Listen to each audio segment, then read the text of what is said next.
അത്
അത് മാക്കാളത്തെ അമ്പലം കാശിക്ക് പോയതാ. കാശിക്ക് പോയിട്ട് പോരുമ്പോൾ ആ മടക്കത്തിന് അകമല ശാസ്താവിൻ്റെ അവിടെ ഒരു കുളമുണ്ടായാലും ഇറങ്ങി കാലും മുഖം കഴുകി പോരാനായിട്ട് താമൂലം തിന്നു മുറുക്കിയിട്ട് പോരാൻ കുട എടുത്തപ്പോൾ കുട പൊന്തിയില്ല. അപ്പോൾ പറഞ്ഞു എന്തൊരു ദേവനോ ദേവിയായാലും ബന്ധിക്കണ്ട പോന്ന് കൊഴുകു പറഞ്ഞു. അപ്പോൾ കുട എടുത്തപ്പോൾ കുട പൊന്തി. അങ്ങനെ അവിടുന്ന് നടന്നിട്ടാണ് വരുന്നത്. അകമല കൊട്ടാരുണ്ട്. അകമല കൊട്ടാരം അകമല കേളത്തമ്പരാന്റെ ഭൂമി പണിയുന്ന കൊട്ടാരം എന്ന് പറഞ്ഞ ഒരു വീട്. വീട്. അപ്പൊ ആ വീട്ടില് ചെന്നപ്പോ പറഞ്ഞു ഇവിടെ ഇരുന്നോളം ഞാൻ പോവാണ്, വടക്കാഞ്ചേരിക്ക് പോവാ പറയും. ഇവിടെ വടക്കാഞ്ചേരിക്ക് അവരെ അവിടെ ആക്കിയിട്ട് പോരും. അന്ന് ദർശനം കൊടുക്കും. ഞാൻ രുദ്രദേവിയാണ്, തപ്പില്ലാണ്ട് എന്നെ കതിക്കണം പറയും. ദർശനം അപ്പൊ പൂജ്യം ഒന്നും തുടങ്ങിയിട്ടില്ല. അവിടെ പെണ്ണുങ്ങൾ കൊയ്ത്തും മെതി വേണ്ട 10-100 ആള് പണിക്കാരുണ്ട്. അങ്ങനെ ഇരിക്കുമ്പോൾ കാലത്ത തമ്പുരാൻ ദർശനം കൊടുത്തു. എനിക്കിവിടെ ഇരിക്കാം, സുഖം പോരാ, പശ്ചിമപൂർവ്വം 2 വൃക്ഷമുണ്ട്, അതിൻ്റെ ചോട്ടിലേക്ക് നിൽക്കണം പറയും. അവിടെ ആലിഞ്ചോട് പറയും മൂലസ്ഥാനം. അപ്പം അവിടേക്ക് മാറിയിരിക്കണം പറഞ്ഞപ്പോൾ കണിയന്മാർ കൊടുന്നു. കണിയന്മാര് അവര് നോക്കിയപ്പോൾ പറഞ്ഞു ഇങ്ങനെ അവിടെ ഇരിക്കണം പറയും. അത് ഇത്ര പോന്നൊരു സർവ്വക്കല്ല് പണിത് അന്നത്തെ കണിയന്മാരെ അങ്ങനെ വെച്ചു. അതാണ് ഇപ്പൊ അവിടെ ഒരു അമ്പലമുണ്ട്. എവിടെയാണത്? അകമ്മല. മൂലസ്ഥാനം. അപ്പൊ ഇവിടെ ഇപ്പൊ പ്രതിഷ്ഠയൊക്കെ വന്നിട്ട് കുറെ വർഷങ്ങളായി. ഇത് ഞങ്ങളൊക്കെ ജനിക്ക് മുമ്പ് വന്നിട്ടുള്ള. ഇപ്പൊ ഇവിടെ ഉള്ളത് നമ്മള് രുദ്രദേവി അതന്നെയാണ്. അതും അവിടെ ഇതൊന്നും തന്നെ. അപ്പൊ അവിടെ നിങ്ങളുടെ ദേവി വന്നതാണ്. അവിടെ നിന്ന് അവിടെ ഇരുന്ന് കുറെ നാള് കഴിഞ്ഞപ്പോ ഇവിടെ കൂവക്കാടായിരുന്നു. അപ്പൊ എനിക്ക് ഓർമ്മയില്ല, അച്ഛൻ പറയണത് പുസ്തകം ഉണ്ടായിരുന്നു വീട്ടില്, അതൊക്കെ നശിച്ചു പോയി.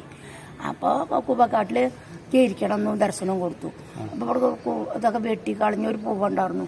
ആ പൂവത്തിന്റെ മോള് ഇതേപോലെയായിട്ട് വലിയ പൂവായിരുന്നു. ആ പൂവം ഇതെന്റെ ചോട്ടിലിരിക്കണം. ഇവിടെ ഒരു മാവും ഉണ്ടായിരുന്നു.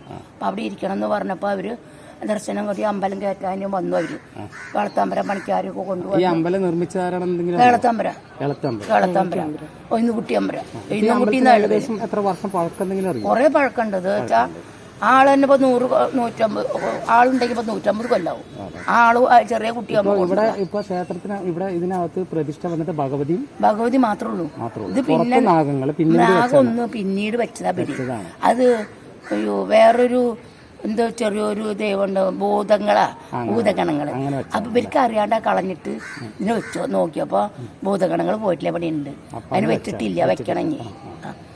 മെയിനായിട്ട് ഭഗവതി തന്നെയാണ് ഇവിടെ. ഭഗവതി ഉള്ളൂ. സാധാരണ എല്ലാ ക്ഷേത്രത്തിനകത്തും ഒരു ഗണപതിയൊക്കെ കാണും. ഇവിടെ അതൊന്നുമില്ല. ദേവി ഇങ്ങനെ മൊകാംബിയെന്ന് വന്നിട്ട് ഇവിടെ ഇരുന്നത് എല്ലാവരും അവിടെ വന്നിരുന്നു. പ്രധാന ഉത്സവം ഉത്രാളിക്കാവ് പൂരം, പിന്നെ പ്രതിഷ്ഠാദിനം, വൃക്ഷത്തിലെ ചിത്രനാള്. ഈ ക്ഷേത്രത്തില് വഴിപാടുകൾക്ക് പ്രധാനം എന്താണ്? ചിലവർ ഓരോ ക്ഷേത്രങ്ങൾക്ക് ഓരോ പ്രത്യേകത ഉണ്ടല്ലോ. മാല, ചമ്പരത്തി മാല ഉണ്ട്, ഗുരുതി പുഷ്പാഞ്ജലി, രക്തപുഷ്പാഞ്ജലി, അങ്ങനെയുള്ള എല്ലാതും. പിന്നെ പല നിവേദ്യങ്ങളൊക്കെ ഉണ്ട്. ഈ ക്ഷേത്രത്തിൽ ഓരോരുത്തരും ഓരോ കാര്യങ്ങൾ പലവർക്കും നടക്കുന്നുണ്ട്. അവരിത് വരമ്പറന്നിക്ക് ഓർമ്മിക്കുമ്പോ റോഡാക്കി കൊടുത്തു. 2 പുറം കെട്ടി അവര്. പല തീവണ്ടി പാത ഇങ്ങനെ കുളം പകുതി തോർത്തിട്ട് അവര് റെയിൽ ഒരാള് മരിച്ചു. അപ്പൊ പിന്നെ അവര് ദർശനം വെച്ച് നോക്കിയപ്പോ തള്ളം നിന്ന് കുളിക്കാത്ര. അപ്പൊ അത് കണ്ടു ഭയപ്പെട്ടു. പിന്നെ അവർ ആ കുളം മാറ്റിയില്ല. വീട് കുത്തി കൊടുക്കാൻ ഭഗവതിക്ക് ഇഷ്ടമല്ല. ഇവിടെ മൂത്താരെത്തിയുണ്ട് അപ്പുറത്ത് അവിടെ ആ കാട്ടിലെ. അപ്പൊ കാരണം ഭഗവതിക്ക് ഇഷ്ടമില്ല അവിടെ കുളം കുത്ത. എന്നിട്ട് ആളും മരിച്ചു. അപ്പൊ അങ്ങനെ പല ദർശനങ്ങളും അനുഭവങ്ങളുണ്ട്. ഇവിടെ കള്ളു കുടിച്ചിട്ട് വരാൻ പാടില്ല. കള്ളു കുടിച്ച് വന്നാൽ മൂക്കിൽ പഞ്ഞി വെപ്പിക്കുന്ന ദർശനത്തിൽ പറഞ്ഞു. അങ്ങനെ ഒരാൾ നാള് കുളത്തിൽ വീണ് മരിച്ചു കഴിഞ്ഞ കൊല്ലത്തില്. ദേവിയാണ് സത്യസ്വരൂപിണിയായ. എന്ത് കാര്യം വിചാരിച്ചാലും സാധിക്കും, എല്ലാ കാര്യവും സാധിക്കും. അങ്ങനെയാണ് പതിവ്. എന്റെ കാര്യങ്ങൾ എന്റെ അച്ഛൻ വെടിക്കെട്ട് ഇവിടെ അങ്കിക്കാടിന്റെ മുമ്പ് തുടങ്ങും. ഇതിന്റെ ഉള്ളിൽ 2.5 മണിക്കൂർ പോരും. അതെനിക്ക് 17 അമ്മ അങ്കിക്കാടിന്റെ 2.5 മണിക്കൂർ. അത് കഴിഞ്ഞ കുമരനെല്ലൂർ കയറും. അപ്പൊ ഞാൻ അങ്കിക്കാടിന്റെ മൂലസ്ഥാനത്ത് എഴുന്നള്ളിക്കാൻ പോകും. മൂലസ്ഥാനം അവിടെയാ. അപ്പൊ അവിടുത്തെ ഈ ആന കോലം വെച്ചിട്ട് അങ്ങോട്ട് പോകും.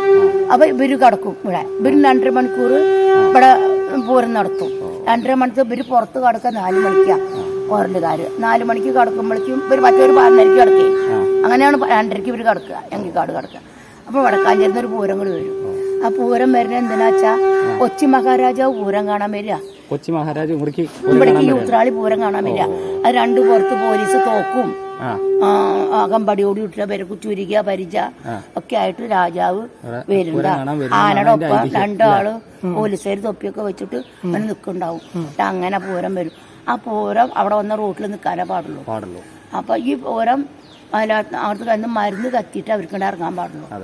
അപ്പൊ എന്നിട്ട് ആ മരുന്ന് കത്തിയ 4 അങ്കിക്കാട് കത്തിക്കും, പിന്നെ കോരലൂർ കത്തിക്കും, പിന്നെ വടക്കഞ്ചേരി അങ്ങനെയൊക്കെ കത്തിക്കില്ലേ. അപ്പൊ പിന്നെ തർക്ക കാരണം ഓരോ സെറ്റ് ഓരോ കൊല്ലം മാറിയാ. അപ്പൊ ആ പൂരം മരുന്ന് കത്തി കഴിഞ്ഞാൽ അവർക്കിടെ ഇറങ്ങിയ മറ്റ ആന മാത്രം ഇതിൻ്റെ ഉള്ളിൽ വന്ന് തൊഴാൻ പാടുള്ളൂ. മറ്റുള്ളവർ അവിടെ നിൽക്കുക. എന്നുവെച്ചാൽ അവരെ അമ്പലത്തിൽ പൂരം കഴിഞ്ഞിട്ട് ഇങ്ങോട്ട് വരുന്നത്. അവര് പൂരം കാണാൻ വരുന്നവരാ. അത് കാരണം ആ മറ്റ ആന മാത്രം ഇതിൻ്റെ ഉള്ളിൽ തൊഴുള്ളൂ. ബാക്കിയുള്ളവർക്ക് അങ്ങനെ തൊഴില്ല. ആചാരങ്ങളുണ്ട്. പിന്നെ അത് കഴിഞ്ഞാൽ ഈ പൂരമൊക്കെ ഒരുമിച്ച് കൂട്ടി എഴുന്നള്ളിക്കും. 3 കൂട്ടിനും കൂടിയിട്ട് 2 കൂട്ടരും കൂടെ എഴുന്നള്ളിങ്ങനെ വന്നിട്ട് 3 കൂട്ടരും കൂടെ ഒരുമിച്ച് എഴുന്നള്ളിക്കും. അപ്പൊ എന്നിട്ടൊരു കുടിലെണ്ണാൻ പോലുണ്ട്. കുടിലെണ്ണാൻ പറഞ്ഞ കച്ചവടക്കാരൊന്ന് ആന തരക് മേടിക്കും. പൈസയും പലഹാരമൊക്കെ കൊടുക്കുക ആനയ്ക്ക്, കോലമച്ച ആനയ്ക്ക് മാത്രം. അങ്ങനെ അതൊക്കെ വാങ്ങി വന്നിട്ട് പിന്നെ കൂട്ടി എഴുന്നള്ളിക്കുമ്പോൾ വെളിച്ചപ്പാടും താലക്കാർ അമ്പലത്തിൽ വെളിച്ചപ്പാടുണ്ടോ? ആ മറ്റേ എല്ലാ ദിവസവും ഉണ്ടാവുമോ? എങ്ങനെ? വെള്ളിയും ചൊവ്വയും ഞായറും വരും. വെളിച്ചപ്പാടും കൂടി ഉണ്ട്. വെളിച്ചപ്പാടുണ്ട്. അപ്പൊ ഇവിടുത്തെ ഓട്ടത്തിലുണ്ട്. അത് ഒരു നോട്ടീസ് പഠിച്ചാൽ മതി, അറിഞ്ഞില്ലേ? നോട്ടീസ് ചോദിച്ചാൽ മതി. അപ്പൊ അതിലെല്ലാം അറിയുന്ന ഒരുപാട് കാര്യങ്ങൾ. അപ്പൊ അതൊക്കെ ഇതിന്റെ ചടങ്ങ്. അപ്പൊ എന്നിട്ട് അവര് അപ്പൊ കാള, തേര്, ഹരിജനത്തിന്റെ വേല, കുതിര, കാള, കണ്ണി കണ്ട ഗംഭീര പൂരാ. അത്രയും വലിയ പേരാ. എനിക്ക് 70 വയസ്സാവാറായി. എന്റെ ഓർമ്മയിൽ അങ്ങനെ കണ്ടിട്ടുള്ളൂ. നമ്മളെ ഉത്രാളിക്കാവ് ദേവിയെ കുറിച്ച് ഇത്രയും കാര്യങ്ങൾ പറഞ്ഞു തന്നതിൽ ഞങ്ങൾക്ക് ഒരുപാട് സന്തോഷമുണ്ട്. ഞങ്ങൾ പാലക്കാടത്തെ കാവശ്ശേരി എന്നാണ് വരുന്നത്. അപ്പൊ ഞങ്ങളവിടുത്തെ വേലയും പൂരം കേട്ടിട്ടുണ്ടാവല്ലോ. കാവശ്ശേരി പൂരം വലിയ പൂര. അച്ഛൻ മുടങ്ങാതെ മുടങ്ങാം. അപ്പൊ ഞങ്ങൾക്ക് ഇത്രയും കാര്യങ്ങൾ അറിയുന്ന കാര്യങ്ങൾ പറഞ്ഞു തന്നതിന് നന്ദിയുണ്ട്. എന്തായാലും ദൈവത്തിന്റെ എല്ലാ കാര്യങ്ങളും സന്തോഷം. എനിക്ക് അറിവിന്റെ അവിടെ പുസ്തകമൊക്കെ ഉണ്ടായിരുന്നു.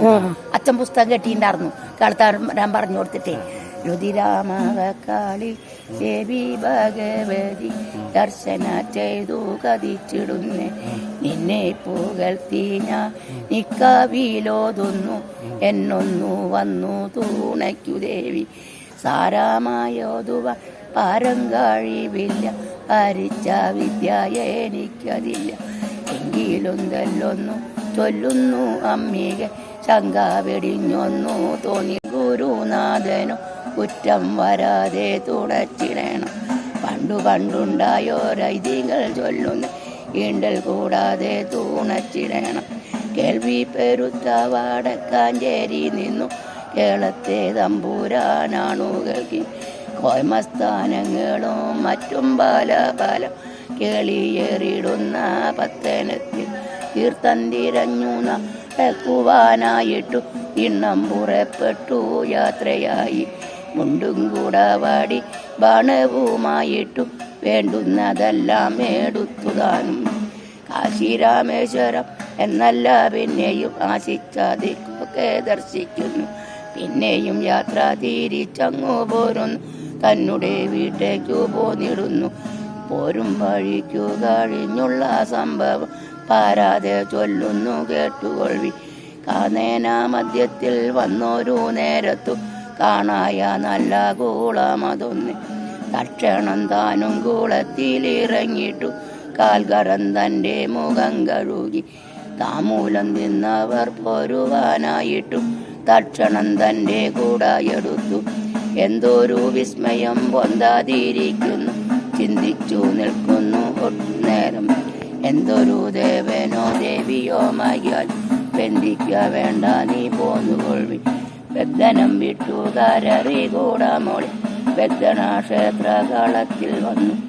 അകമേലെ കൊട്ടാരം എന്നു കതിച്ചിടും അഴകുള്ള അത്തനം തന്നിൽ വന്നു. കൊട്ടാരം തന്നിലിരിക്കുവാനായിട്ടു മട്ടുകൂടാതെ പറഞ്ഞു താനും. ശരി, എന്നാ അമ്മയുടെ വീട് ഇവിടെ അടുത്ത് തന്നെ. ശരി, ക്ഷേത്രത്തിലൊന്നും വരാറുണ്ടോ? എന്ന് 2 നേരം വരും. ലക്ഷ്മിക്കുട്ടി എന്നാണ് പേര്. ഞങ്ങൾ എന്തായാലും ഇത് ഞങ്ങളുടെ ചാനലിലിടും. അപ്പോ ഞങ്ങളുടെ ചാനലിൽ വന്ന് നിങ്ങൾ ഈ പറഞ്ഞതും പാടിയതും എന്തായാലും നിങ്ങൾ ഇത്രയും കാര്യങ്ങളൊക്കെ പറഞ്ഞു തന്ന അവസ്ഥയ്ക്ക് എന്താ പറയുക, നമുക്ക് ഒരുപാട് അറിയാത്ത കാര്യങ്ങളാണ് പറഞ്ഞു തന്നത്. അപ്പൊ ഇതൊക്കെ ഇനിയുള്ള തലമുറയ്ക്ക് അറിയട്ടെ. ഈ ക്ഷേത്രത്തിന്റെ പേര് അടിച്ചാൽ മതി യൂട്യൂബില്.